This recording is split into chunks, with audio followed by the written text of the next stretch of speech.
BFM Business, président de la Commission des Affaires étrangères de l'Assemblée nationale, et puis, je le rappelle aux plus jeunes d'entre nous, ancien député européen pendant près de 20 ans. Vous connaissez le Parlement comme votre poche. Je vous pose la question parce que on voudrait quand même avoir votre avis sur ce fameux Qatargate qui a éclaté il y a une semaine. Comment est-ce que l'ancien eurodéputé que vous êtes réagit?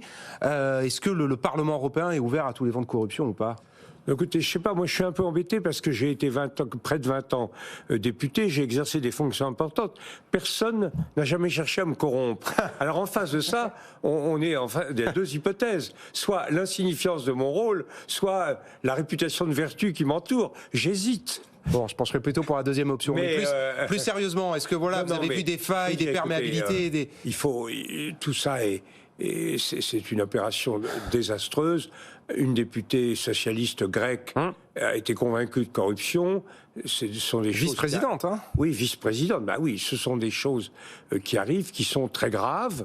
Il y a des cas de corruption partout dans le monde, partout en Europe, partout au Parlement. Je n'en doute pas, et je crois que c'est extrêmement grave. Mais je m'inquiète toujours de la façon dont on réagit face à cela, parce que je crois que si on claque mur, on dit voilà, telle personne ne pourra plus rentrer dans le Parlement, les anciens députés comme moi n'auront plus le droit de rentrer. Je trouve tout ça c'est de l'agitation. En réalité, les gens sont honnêtes ou ne le sont pas. Les gens doivent avoir leurs revenus vérifiés. Ils doivent avoir un certain nombre... Et la police doit effectivement traquer toutes les indélicatesses. Mais je pense que la corruption est devenue, dans le monde tel qu'il est devenu le droit commun. C'est la vertu.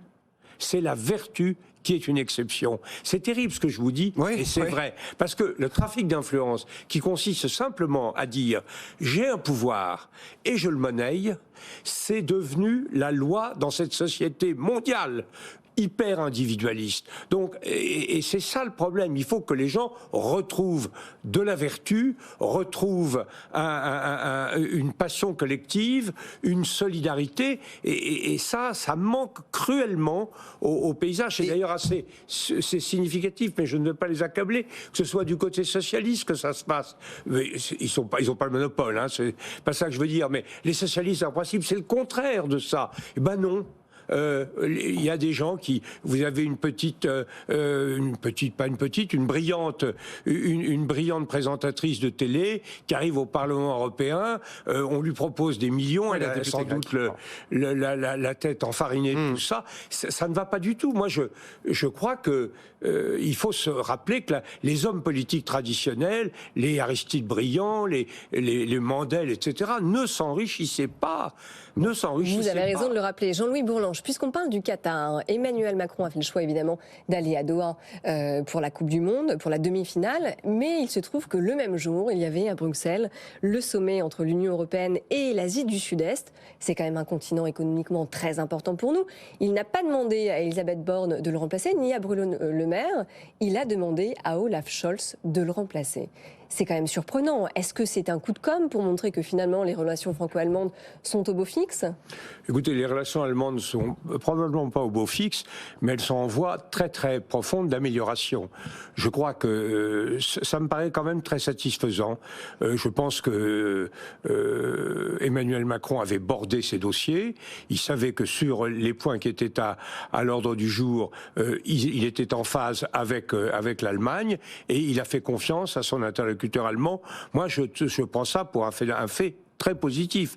J'ai été très très très ulcéré du fait que Scholz aille tout seul à Pékin, alors même qu'il aurait pu aller à Pékin avec Mais est-ce que vous étiez vraiment Macron. Surpris, parce que l'Allemagne fait toujours cavalier seul? Globalement. Non, il fait pas non.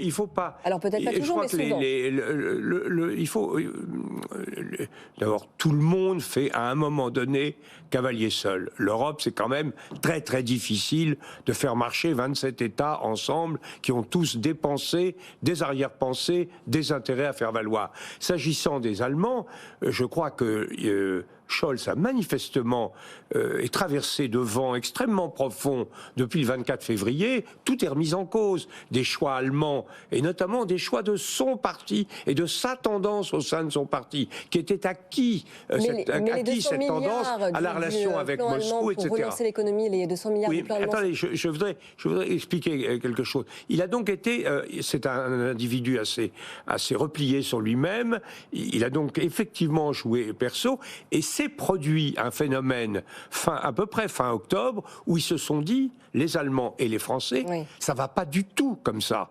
Il faut absolument qu'on remette, non pas le couple, c'est pas, il y a que les Français qui aiment le sexe, comme ça, le moteur, on va dire, soyons plutôt, le moteur franco-allemand en marche, sinon tout fout le camp. Et actuellement, on voit des efforts qui sont pas facile, laborieux, mais pour que tous les dossiers sur lesquels nous sommes en désaccord avec les Allemands, ou sur lesquels nous avons eu des difficultés, progressent. Et il y a des progrès, comme sur le SCAF, par exemple, ou sur d'autres. Donc c'est ça, il y a de l'égoïsme, mais il y a aussi l'idée profonde qu'il faut surmonter ça. Justement, sur